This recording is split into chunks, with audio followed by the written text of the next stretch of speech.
मोहित को अपने mummy papa के घर जाने के लिए ऑफिस से सिर्फ 1 सप्ताह की छुट्टी मिली थी। समय बचाने के लिए उसने अपनी पत्नी अलका व बेटे राहुल के साथ मुंबई से दिल्ली तक की यात्रा हवाई जहाज से करने का फैसला किया। अलका ने घर से निकलने से पहले ही साफ साफ कहा था, देखो, मैं पूरे 5 महीने के बाद अपने मम्मी पापा से मिलूंगी। भैया भाभी के घर से अलग होने के बाद वे दोनों बहुत अकेले हो गए हैं, इसलिए मुझे उनके साथ ज़्यादा समय रहना है। अगर आपने अपने घर पर 2 दिनों से ज़्यादा रुकने के लिए मुझ पर दबाव बनाया तो हम दोनों में झगड़ा हो जाएगा। अपने मम्मी पापा के अकेलेपन से आज तुम इतनी दुखी और परेशान हो रही हो, पर शादी होते ही तुमने रात दिन मेरे घर में कितने कलह किए, मुझे घर से अलग होने को मजबूर किया। मोहित सोचने लगा, जब तुमने कभी मेरे मनोभावों को समझने की कोशिश नहीं की तो मुझसे ऐसी उम्मीद क्यों रखती हो। मोहित उससे ऐसे सवाल पूछना चाहता था, पर झगड़ा और कलह हो जाने के डर से चुप रहा। तुम जितने दिन रहना चाहो रह लेना, वहाँ रहना, पर राहुल अपने दादा दादी के साथ ज़्यादा समय बिताएगा। वे तड़प रहे हैं अपने पोते के साथ हंसने खेलने के लिए।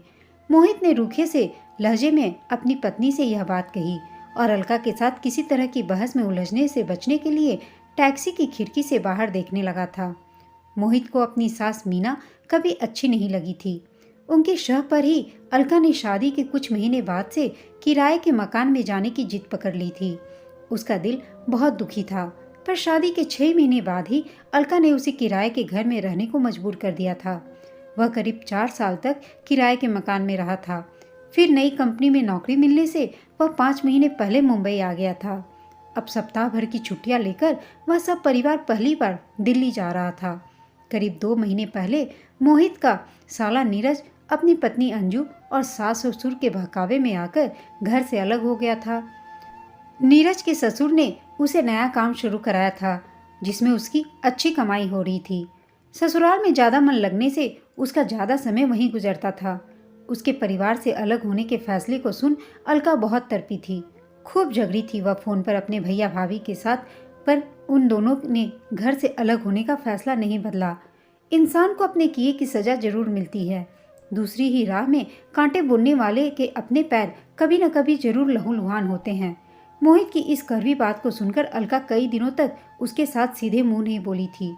मोहित अपने माता पिता को मुंबई में साथ रखना चाहता था, पर अलका ने इस प्रस्ताव का जबरदस्त विरोध किया। माँ की कमर का दर्द और पिताजी का ब्लड प्रेशर बढ़ता जा रहा था। अगर हमें उन दोनों की उचित देखभाल नहीं की तो उन दोनों के लिए औलाद को पालने पोसने की इतनी झंझटें उठाने का फायदा ही क्या हुआ। अलका के पास मोहित के इस सवाल का कोई माकूल जवाब तो नहीं था, पर उसने अपने सास ससुर को साथ न रखने की अपनी जिद नहीं बदली थी। सुबह की फ्लाइट पकड़कर वे सब 12 बजे के करीब अपने घर पहुंच गए। पूरे सफर के दौरान अलका नाराजगी भरे अंदाज में खामोश रही थी। अपने ससुराल के साथ अलका की बहुत सारी खराब यादें जुड़ी हुई थीं। सास के कमर दर्द के कारण उसे पहुंचते ही रसोई में किसी नौकरानी की तरह मजबूरन घुसना पड़ेगा। यह बात उसे अभी भी बहुत अखर रही थी। उसका मन अपने मम्मी पापा के पास जल्दी से जल्दी पहुंचने को बहुत ज़्यादा आतुर हो रहा था। घंटी बजने पर दरवाज़ा मोहित के पिता महेश जी ने खोला। उन सब पर नजर पड़ते ही वे फूल से खिल उठे। अपने बेटे को गले लगाने के बाद उन्होंने राहुल को गोद में उठाकर खूब प्यार किया। अलका ने अपने ससुर जी के पैर छूकर उनका आशीर्वाद पाया। महेश जी तो राहुल से ढेर सारी बातें करने के मूड में आ गए। अपने दादा से रिमोट कंट्रोल से चलने वाली कार का उपहार पाकर राहुल खुशी से फूला नहीं समा रहा था। अलका और मोहित घर में नजर आ रहे बदलाव को बड़ी हैरानी से देखने लगे। जिस ड्राइंग रूम में हमेशा चीजें इधर उधर फैली दिखती थीं, वहाँ हर चीज करीने से रखी हुई थी। धूल मिट्टी का निशान कहीं नहीं दिख रहा था। खिड़कियों पर नए पर्दे लगे हुए थे। पूरा कमरा साफ सुथरा और खिला खिला सा नजर आ रहा था। माँ घर में नहीं है क्या? मोहित ने अपने पिता से पूछा। वे डॉक्टर के यहाँ गई हुई हैं। प्यार से राहुल का माथा चूमने के बाद महेश जी ने जवाब दिया। अकेली? नहीं, उनकी एक सहेली साथ गई हैं। कौन? शारदा मौसी? नहीं, उन्होंने एक नई सहेली बनाई है। दोनों लौटने ही वाली होंगी। तुम दोनों क्या पियोगे, चाय कॉफी या कोल्ड ड्रिंक? अरे बाप रे! महेश जी ने अचानक माथे पर हाथ मारा और राहुल को गोद से उतार झटके से सीधे खड़े हो गए। क्या हुआ? मोहित ने चिंतित स्वर में पूछा। गैस पर भिंडी की सब्जी रखी हुई है, इस शैतान से बतियाने के चक्कर में मैं तो भूल ही गया था, उसके पिता ने कहा। वह झेप से अंदाज से मुस्कुराए और फिर तेजी से रसोई की तरफ चल पड़े। राहुल कार के साथ खेलने में मग्न हो गया। अलका और मोहित महेश जी के पास रसोई में आ गए। घर की साफ सफाई के लिए कोई नई कामवाली रखी है क्या पापा? साफ सुथरी रसोई को देखकर अलका यह सवाल पूछने से खुद को रोक नहीं पाई। काम वाली तो हमने लगा ही नहीं रखी है बहू। घर के सारे कामों में तुम्हारी सास का हाथ अब मैं बटाता हूँ। तुम यह कह सकती हो कि उसने नया काम वाला रख लिया है। अपने मजाक पर महेश जी सबसे ज्यादा खुलकर हंसे। मोहित ने एक भगोने पर ढकी तस्तरी को हटाया और बोला, वाह, मटर पनीर की सब्जी बनी है। लगता है माँ सारा लंच तैयार करके गई हैं। डॉक्टर के यहाँ बहुत भीड़ होती है, इसलिए वे तो 3 घंटे पहले ही घर से चली गई थी। बेटा, आज लंच में तुम दोनों को मेरे हाथ की बनी सब्जियां खाने को मिलेंगी। किसी छोटे बच्चे की तरह गर्व से छाती फुलाते हुए महेश जी ने उन दोनों को बताया। आपने खाना बनाना कब से सीख लिया पापा? मोहित हैरान उठा। घर के सारे काम करने का हुनर हम आदमियों को भी आना चाहिए बेटा। तुम बहू से ट्रेनिंग लिया करो। अब मैं तुम्हें इलायची वाली चाय बनाकर पिलाता हूँ। चाय मुझे बनाने दीजिए पापा। अलका आगे बढ़कर आई। अगली बार तुम बनाना। तुम्हारे हाथ की बनी चाय पिए तो एक अरसा हो गया। महेश जी ने प्यार से उसके सिर पर हाथ फेरा तो अजीब सी भावुकता का शिकार हो उठी अलका को अपनी पलकें नम होती हुई प्रतीत हुई। तभी किसी ने बाहर से घंटी बजाई तो मोहित दरवाजा खोलने के लिए चला गया। अलका, तुम्हारे पापा आए हैं। कुछ देर बाद मोहित की ऊंची आवाज़ अलका के कानों तक पहुंची तो वह भागती सी ड्राइंग रूम में पहुंच गई। आप यहाँ कैसे पापा? अलका अपने पिता उमाकांत को देख खुशी से खिल उठी। तुम लोगों के आने की खुशी में रसमलाई लेने गया था। राहुल को गोद से उतारने के बाद उमाकांत ने अपनी बेटी को छाती से लगा लिया। उमाकांत, रसमलाई का मजा खाने के बाद लिया जाएगा। अभी चाय बनकर तैयार है। महेश जी रसोई से ही चिल्लाकर बोले। ठीक है भाई साहब। उन्हें ऊंची आवाज में जवाब देने के बाद उमाकांत ने हैरान नजर आ रहे अपने बेटी दामाद को बताया। हम दोनों एक दूसरे के बहुत पक्के दोस्त बन गए हैं। अब रोज मिले बिना हमें चैन नहीं पड़ता है। यह चमत्कार हुआ कैसे? इस सवाल को पूछने से मोहित खुद को नहीं रोक पाया। यह सचमुच चमत्कार ही है कि इस घर में हमारा स्वागत अब दोस्तों की तरह होता है। मोहित सस्पेंस बढ़ाने वाले अंदाज में मुस्कुराते हुए उमाकांत उसके सवाल का जवाब देना टाल गए थे। करीब 2 महीने पहले घटी एक घटना की याद उनके मन में बिजली की तरह कौंध गई थी। अपने बेटे बहू के अलग हो जाने से मीना बहुत ज़्यादा दुखी और परेशान थी। बेख्याली में घर की सीढ़ियाँ उतरते हुए उनका पैर फिसला और दाएं टखने में मोच आ गई। डॉक्टर की क्लिनिक में उनकी मुलाकात महेश और आरती से हुई। आरती की कमर का इलाज वहाँ डॉक्टर कर रहा था।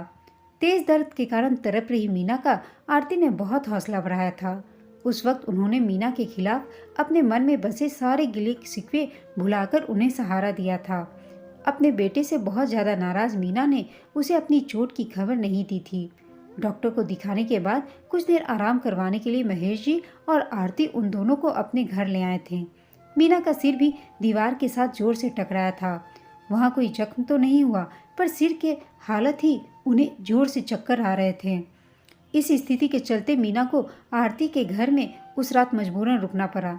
उनकी किसी भी ज़रूरत को पूरा करने के लिए आरती रात को मीना के साथ ही सोई थी। नींद आने से पहले बहुत दिनों से परेशान चल रही मीना के मन में कोई अवरोध टूटा और वह आरती से लिपटकर खूब रोई थी। अपने बेटे बहू के घर छोड़कर अलग हो जाने के बाद मुझे यह एहसास बहुत सता रहा है कि मैंने आप दोनों के साथ बहुत गलत व्यवहार किया है। अपनी बेटी को समझाने के बजाय मैं उसे भड़काकर हमेशा ससुराल से अलग होने की राय देती रही। अब मुझे अपने किए की सज़ा मिल गई है बहन जी। आप मुझे माफ़ कर दोगी तो मेरे मन को कुछ शांति मिलेगी। पश्चाताप की आग में जल रही मीना ने जिस वक्त आरती से आंसू बहाते हुए क्षमा मांगी थी, उसी वक्त उमाकांत और महेश भी उस कमरे में ही उपस्थित थे। जब आरती ने मीना को गले से लगाकर अतीत की सारी शिकायतों व गलतफहमियों को भुलाने का इच्छा जाहिर की तो वह भाव विभोर हो उमाकांत और महेश भी एक दूसरे के गले लग गए थे। आरती और महेश ने मीना और उमाकांत को अपने घर से 3 दिन बाद ही विदा किया था। तुम ऐसा समझो कि अपनी बेटी के ससुराल में नहीं बल्कि अपनी सहेली के घर में रह रही हो। तुमसे बातें करके मेरा मन बहुत हल्का हुआ। मुझे न कमर का दर्द सता रहा है, न बहू बेटे के गलत व्यवहार से मिले जख्म पीड़ा दे रहे हैं। तुम कुछ ठीक होने के बाद ही अपने घर जाना। आरती की अपनेपन से भरी ऐसी इच्छा ने मीना को बेटी की ससुराल में रुकने के लिए मजबूर कर दिया था। आने वाले दिनों में दोनों दंपतियों के बीच दोस्ती की जड़ें और ज्यादा मजबूत होती गईं। पहले एक दूसरे के प्रति नाराजगी, नफरत और शिकायतों में खर्च होने वाली ऊर्जा फिर आपसी प्रेम को बढ़ाती चली गई थी। माँ, आपके साथ क्यों नहीं आई हैं? अलका के इस सवाल को सुन उमाकांत अतीत की यादों से झटके के साथ उभर आए थे। कुछ देर में वे आती ही होंगी, इसे फ्रिज में रखा। उमाकांत ने रसमलाई का डब्बा अलका को पकड़ा दिया। वे सब लोग जब कुछ देर बाद गर्मा गर्म चाय का लुत्फ उठा रहे थे, तब एक बार फिर घंटी की आवाज़ घर में गूंज गई। दरवाजा खुलने के बाद अलका और मोहित ने जो दृश्य देखा वह उनके लिए अकल्पनीय था। मोहित की माँ आरती ने अलका की माँ मीना का सहारा लेकर ड्राइंग रूम में प्रवेश किया। बहुत ज़्यादा थकी सी नजर आने के बावजूद वे दोनों घर आए मेहमानों को देखकर खिल उठी थी। मोहित ने तेजी से उठकर पहले दोनों के पैर छुए और फिर माँ की बाह थाम ली। मीना के हाथ खाली हुए तो उन्होंने अपनी बेटी को गले लगा लिया। अलका उनसे अलग हुई तो राहुल अपनी दादी की गोद से उतरकर भागता हुआ नानी की गोद में चढ़ गया। सबके लाड प्यार का केंद्र बन वह बेहद प्रसन्न और बहुत ज़्यादा उत्साह से भरा हुआ नजर आ रहा था। इस बार 2 कप चाय मैं बनाकर लाता हूँ। उमाकांत ने अपना कप उठाया और चाय का घूंट भरने के बाद रसोई की तरफ चल पड़े।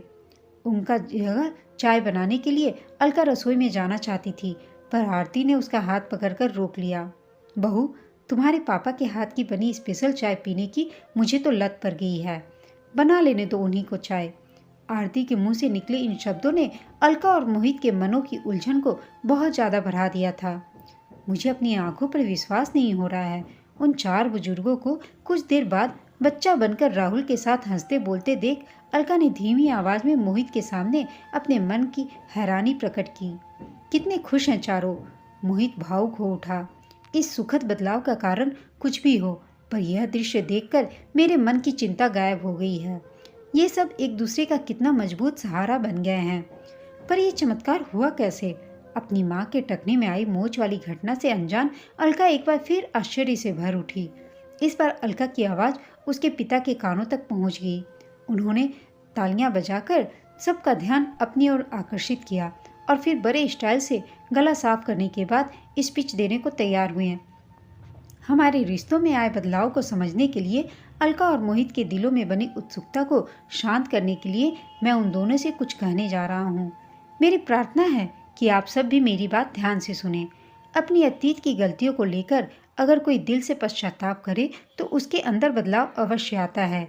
जब नीरज अपनी पत्नी व बेटी को लेकर घर से अलग हुआ, तब मीना और मुझे समझ में आया कि हमने अलका को किराए के मकान में जाने की शर्त देकर बहुत ज़्यादा गलत काम किया था। बढ़ती उम्र की बीमारियों के शिकार बने हम चारों मायूस व दुखी इंसानों के दिलों में एक दूसरे के लिए बहुत सारा मैल जमा था। इस मैल को दूर कराने का मौका संयोग से हमें मिला गया। मनों का मैल मिटा तो वक्त ने यह सिखाया और दिखाया कि हम चारों एक दूसरे का मजबूत सहारा बन सकते हैं। आपस में अच्छी दोस्ती की तरह सहयोग शुरू करने के बाद आज हम सब अपने को ज़्यादा सुखी, खुश और सुरक्षित महसूस करते हैं। बेटी अपने घर चली जाए और बेटा बहू किसी भी कारण से इस बड़ी उम्र में माता पिता को सहारा देने को, उनकी देखभाल करने को उपलब्ध न हो तो पड़ोसी, मित्र व रिश्तेदार ही उनके काम आते हैं। हम रिश्तेदार तो पहले ही थे, अब पड़ोसी व अच्छे मित्र भी बन गए हैं। भावुक नजर आ रहे उमाकांत ने आगे बढ़कर महेश जी को उठाया और फिर दोनों दोस्त हाथ पकड़कर साथ साथ खड़े हो गए। पड़ोसी कैसे? मोहित ने हैरानी से पूछा। तुम दोनों को सरप्राइज देने के लिए हमने यह बात अभी तक छिपाए रखी थी कि इसके ठीक ऊपर वाले फ्लैट में हमने पिछले हफ्ते शिफ्ट कर लिया है, उमाकांत ने बताया। मुझे विश्वास नहीं हो रहा है। मोहित ने इस खबर की पुष्टि कराने को अपने पिता की तरफ देखा। यह बात सच है बेटे, पुराना फ्लैट बेचकर ऊपर वाला फ्लैट खरीदने का इनका फैसला समझदारी भरा है। पड़ोसी होने से हम एक दूसरे के दुख सुख में फौरन शामिल हो जाते हैं। इसके अलावा हमारी उचित देखभाल न कर पाने के कारण तुम बच्चों को किसी तरह के अपराध बोध का शिकार बनने की कोई ज़रूरत नहीं। सबसे ज़्यादा महत्वपूर्ण बात यह है कि अब हमारा अकेलापन दूर भाग गया है। आपसी सहयोग के कारण हमारा जीवन ज़्यादा खुशहाल और रसपूर्ण हो गया है। महेश जी का चेहरा जोश व उत्साह से चमक उठा था। आप सबको इतना खुश देखकर मेरा मन बहुत ज़्यादा हल्कापन महसूस कर रहा है। लेकिन क्या? अपने बेटे को यूं झटके से चुप होता देख आरती चिंतित नजर आने लगी। इस अलका बेचारी का मायका और ससुराल तो अब ऊपर नीचे के घर में हो गए हैं।